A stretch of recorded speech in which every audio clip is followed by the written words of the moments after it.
Okay, welcome back to a special episode of At The Helm with Justin Helms. And today is a special episode because we're not talking college football or anything. We're talking a different type of football, actually. We have Morgan Hill, a soccer player from Georgia State, freshman, and I'll let her introduce the rest about herself.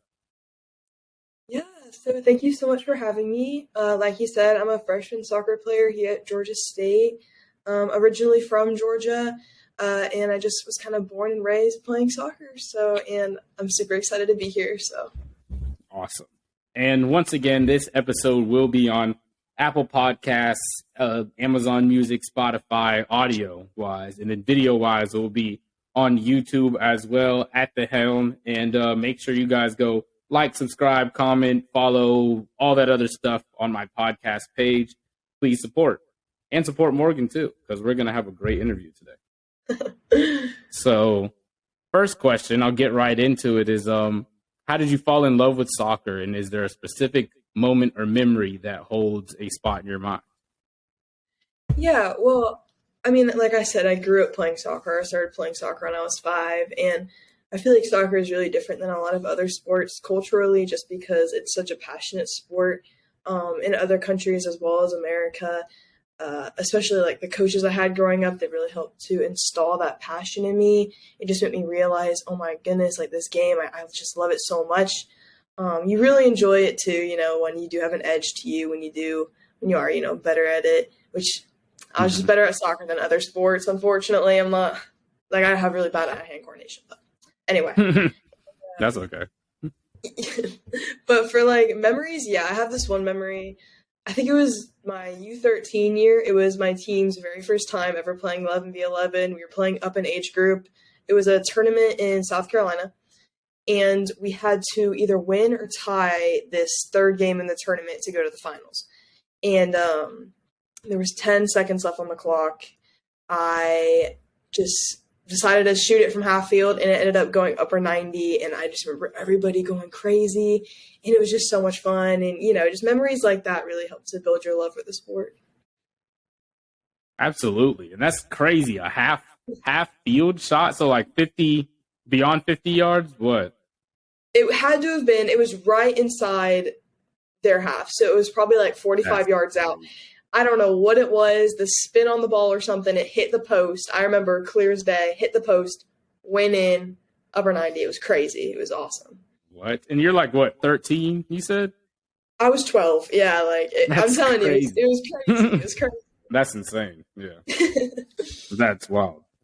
Okay. So to jump into a different part of it is what made you choose go to Georgia State?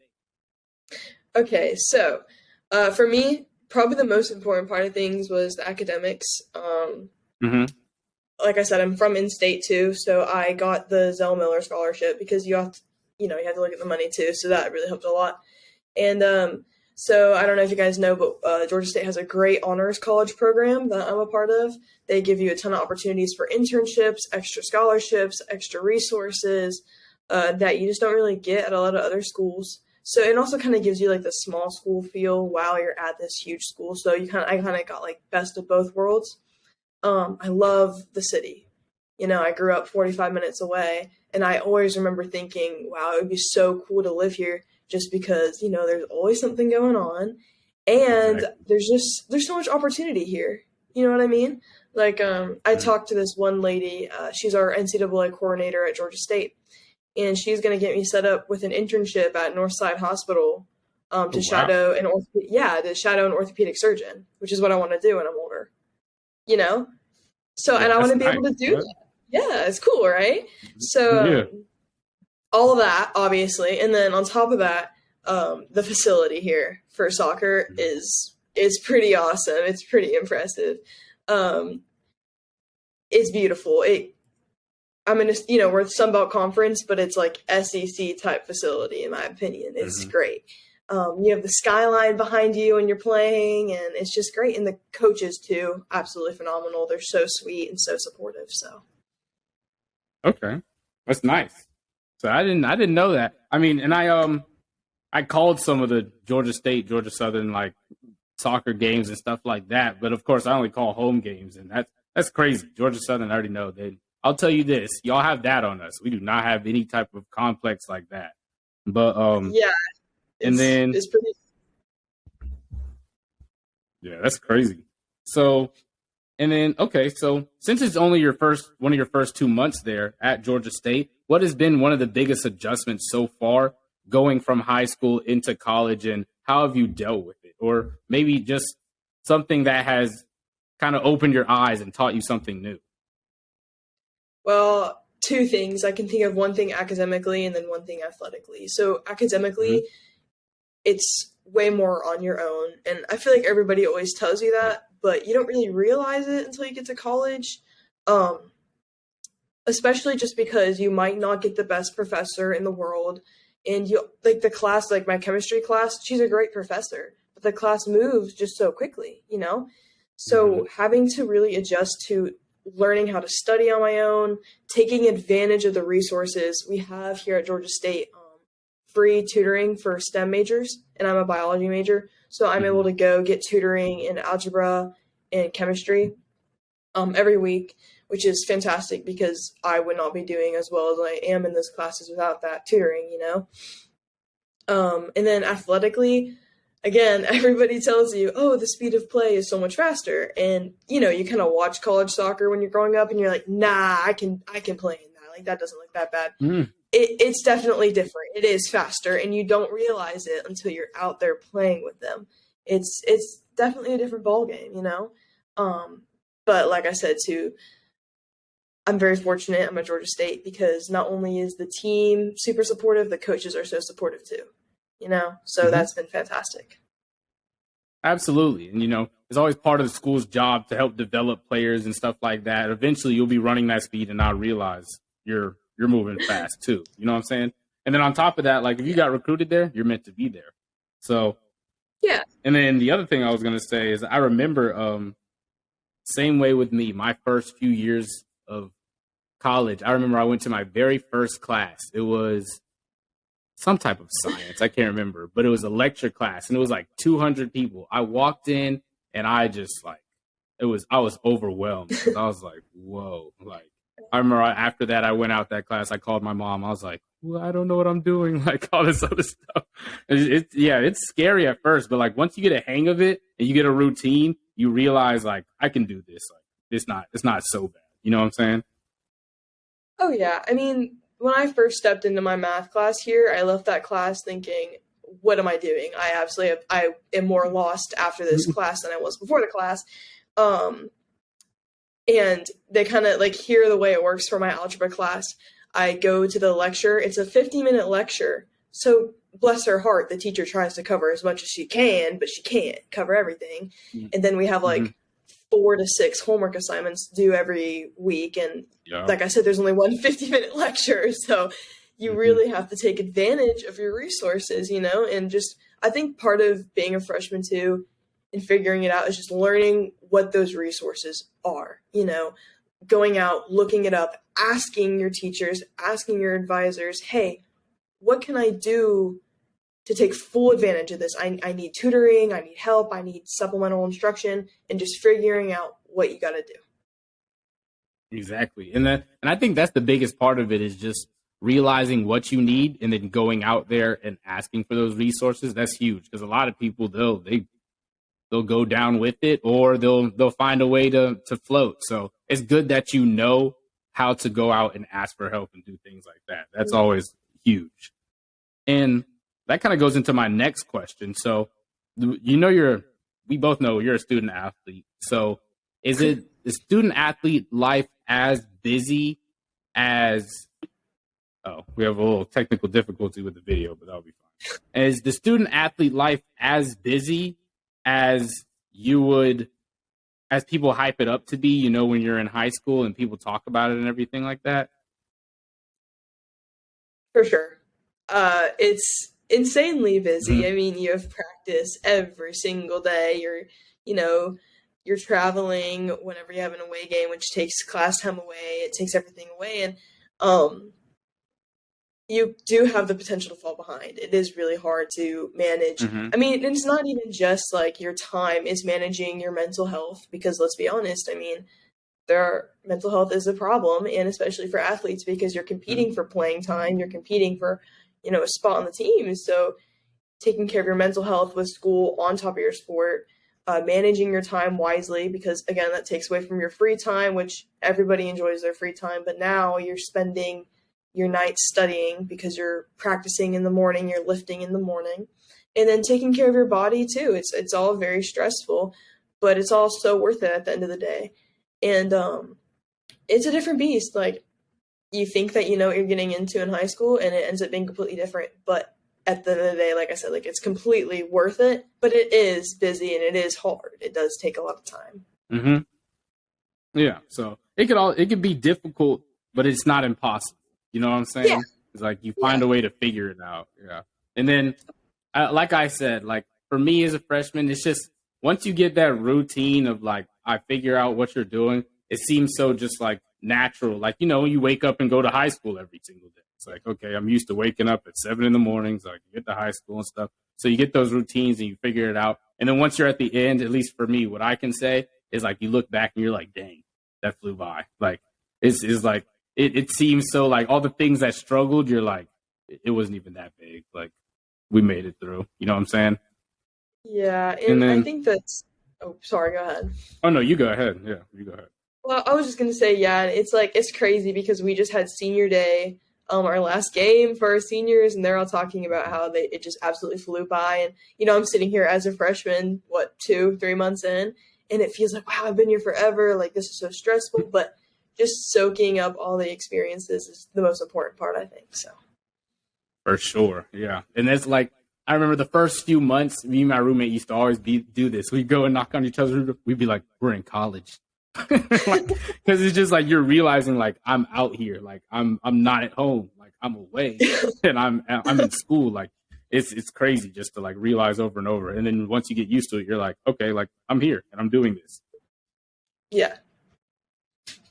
And so, what was your biggest obstacle you've had to go through so far? Not only just in college, but maybe just in your soccer career. Like, what is something that has been huge that you've had to get around? So I actually tore my ACL, and I lost my entire senior season. That was the hardest, for sure. Just, I tore it, and my first thought was, because this was at the end of last year, I tore it, and my first thought was, oh my gosh, I have to tell my college coach. And I was terrified, because you hear people losing scholarships over tearing their ACL, just because it is such an incredibly long process. Not only the year does it take to heal the graft in your knee, but the time that it takes after to get back to where you were before you tore it, because you basically just took a year off your sport. You obviously, it wasn't the whole time, but in essence you did. And so I was terrified. Yeah. But that comes back to the coach.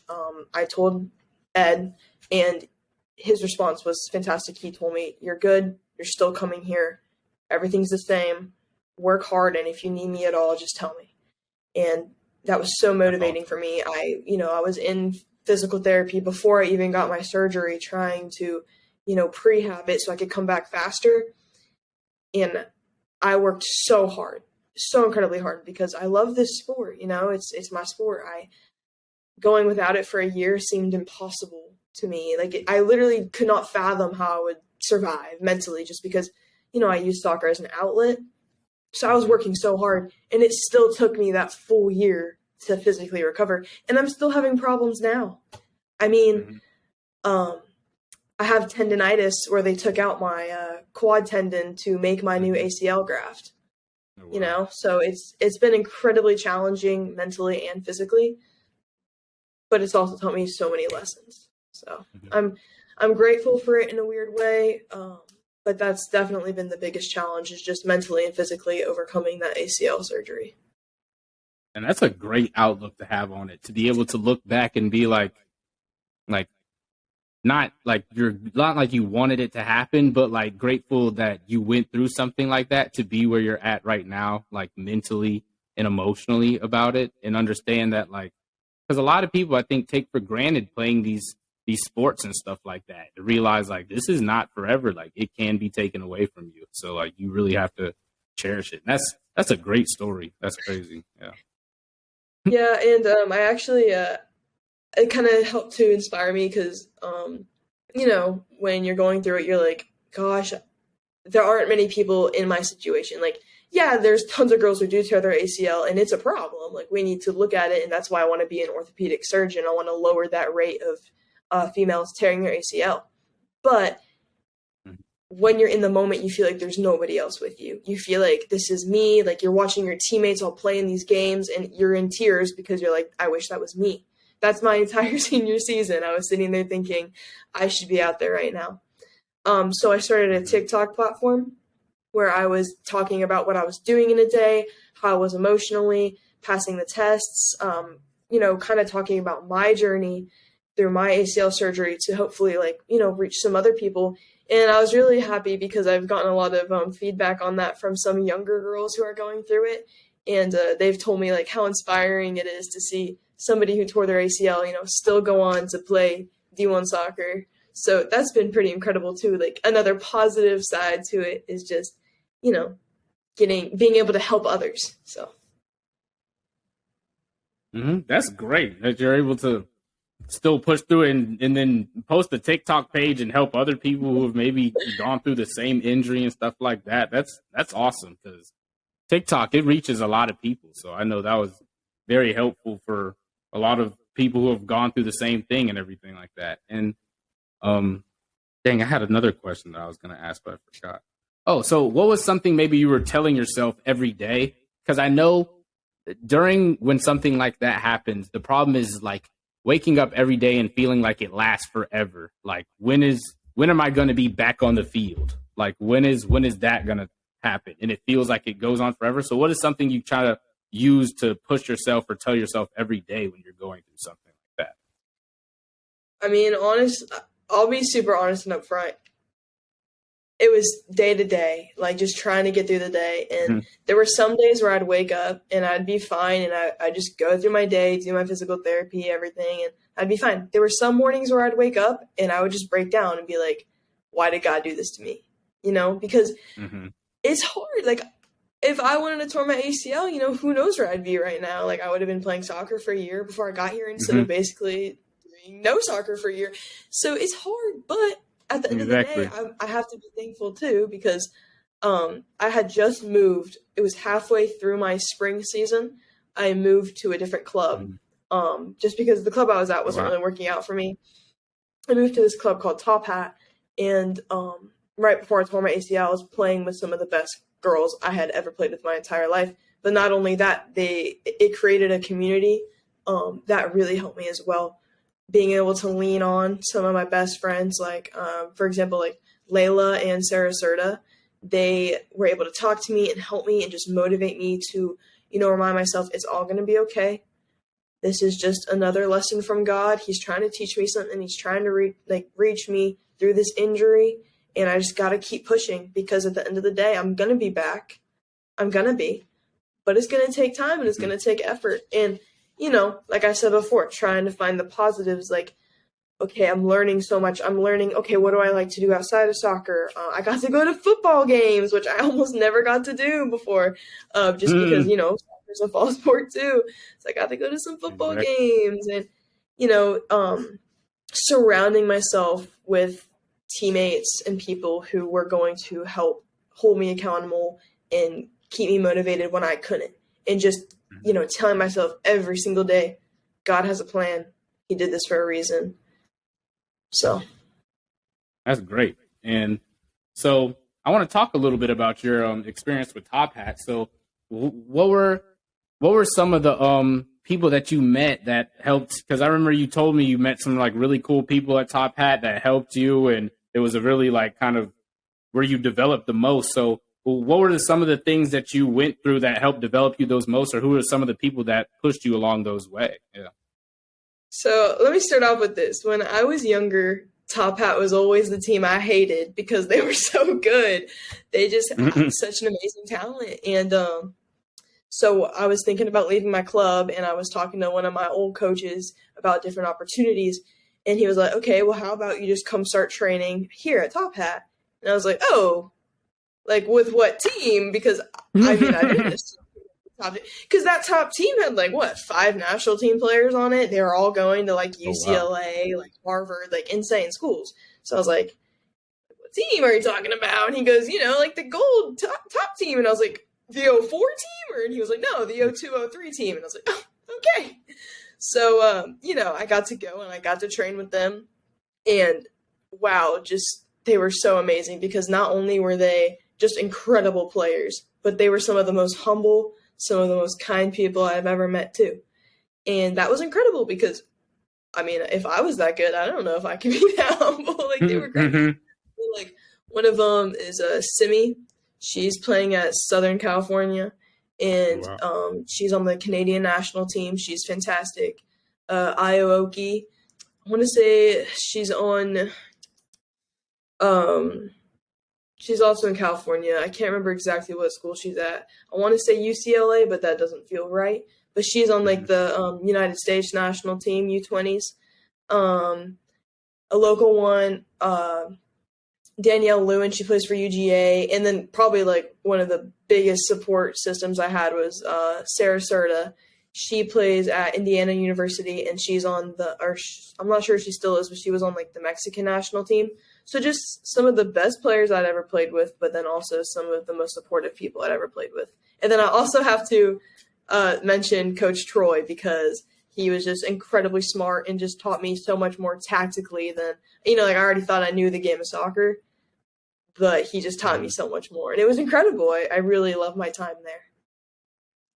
Awesome. And since your last time playing was your junior year, do you see kind of how big of a difference you've learned mentally in the game of soccer since the last time you played until college now? Like just understanding it, like watching wise, or like when you're on the field too? Yeah, I mean, of course. And I think that something that kind of surprised me is that, club soccer in high school is a very different game than college soccer. It's in club, I feel like it's always pretty. Your coach always wants you to move the ball as much as possible. He always wants to keep it on the ground. And then in college, it's more of like a strategy type thing. Like obviously, especially at Georgia State, we want the pretty soccer. We want to be able to move it through teams. But if it's a dirty game, you got to play the dirty game. And I think that's something I've learned a lot too, coming to, the next level is you also have to be strategic about how you play too. Mm-hmm. Knowing how to adjust. That's smart. And yeah. What has been, other than everything you went through with Top Hat and the ACL and stuff like that, what have been some of your other bigger motivating factors throughout your career so far? Motivating factors. Well, that's the thing. Motivating factors is such a hard way to put it, because it's really just like my love. I feel like I just love this sport. I can't really imagine my life without it. So, coming back from everything I've gone through, it just felt like a given. Quitting was never an option, because Morgan Hill, not being a soccer player, that just sounds crazy to me. That's fine. I mean, it's just what I've always been since 5 years old. So it's just like, nah, that's not me. You got to work. And I think another motivating factor. Yeah. I mean, it's just so true, And I think playing soccer growing up too is kind of like giving me that like never quit. Like you always got to just get through whatever you're going through mentality, Because I mean, there have been really hard seasons. I remember this one season I went through. It was when the development academy was around. You youth players will probably know what I'm talking about. It was only around for about 3 years, but they changed the age groups every single year. And it went from being just the 2003 birth group, and then the next year they changed it, and they said, okay, now you have to have one team mixed with 2002s and 2003s on one team. And like all my 03 friends got cut. And so I was on this team with older players, and it was a lot to go through, but I got through that season, and the next season I was one of the best because it was back to just 03s, and it was just, again, one day to the next, motivating yourself and playing for yourself, playing because you love the sport, because at the end of the day, if you're not playing for yourself, why are you playing? Exactly. I love this answer. I love that answer because, like, at the end of the day, if you have to rely on a coach or even sometimes just your family to motivate you, you really probably don't like the sport as much as you do, as much as you think you do. You know what I'm saying? Oh yeah, because I mean, halfway through my ACL, like I was talking to my mom because I'm going through it. I need to talk to somebody, so I'm talking to my mom about, oh my gosh, like this is so hard. Like I'm so mad. Like this isn't fair. And she even, she was one of the biggest, most important people in my life, and she's like, well, you can quit. Like you don't have to play soccer. Like imagine if that was my motivating factor. Then that's gone. Then it's like, oh, who am I playing for? You have Exactly. to play for yourself. You You've been gotta done. play because you do it. Yeah. Exactly. So yeah, I love that mentality. So on to the next question is in terms of NIL deals, since NIL deals are huge in college now and everything like that. Are you currently open and looking for one? And if so, what type of deals are you kind of looking at so far? Do you have like a certain genre of things that you're into or a hobby that gravitates you towards one? Yeah, so I've been very fortunate to work with the Voter Participation Center. I have finished one NIL deal with them already, and I am doing my second one currently. I just finished my video for them, and I'll be posting that on Friday. So that's been great. Oh, wow. Yeah, it's really cool. It's awesome being a freshman who, but still getting some attention just because, again, that TikTok platform has been pretty nice to have and decent, like 2K on Instagram. So nothing crazy, but that's been Pretty great. solid. Yeah, it's good enough, right? But I'm super passionate about my Christian faith, so I'd love to get an NIL deal with a Christian company, Christian-based brand. I'm also super passionate about nutrition in general. Just kind of really got into it, especially during COVID year when I really could set aside some time to like study nutrition. I'm also just into anything that's going to help people. So again, like the Voter Participation Center, it's helping people like me who might not even know where to start to register to vote. So Is things that one like of your that. NIL deals? Yeah. So what I did was, Okay. I had to make two. Well, the first time was a 30-second video talking about how to register to vote. I put their link in my bio. And then this next one is based virtually the same thing, but the deadline is coming up on October 11th to register to vote in Georgia. So I had to mention that as well in the video. So that's been awesome. And then also just like local deals. I really want to help like local businesses if I can get some attention. So that's something I'm really looking into. But honestly, right now I'm keeping it open to everything. So Okay. So that's good. You don't want to close off any potential ways that you can help yourself or help someone else or anything like that because you don't want to restrict yourself. You know what I'm saying? yeah. And I feel like especially as like a freshman female soccer player, I shouldn't close any doors yet. Like if you're a starting quarterback for, I don't know, UGA, it's different. You probably have people coming and at your feet begging you, like, please sign an NIL with me. But, like in my position, I feel like it's, like you said, like a smart idea to keep all my doors open for now. Exactly. And so how much more kind of like conscious have you had to be via social media and displaying yourself and kind of how you portray Morgan Hill, basically, since NIL deals and you're using your name, image, and likeness, literally.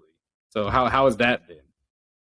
Yeah, so I was actually thinking about that the other day, just thinking about, okay, like what type of image do I have on social media?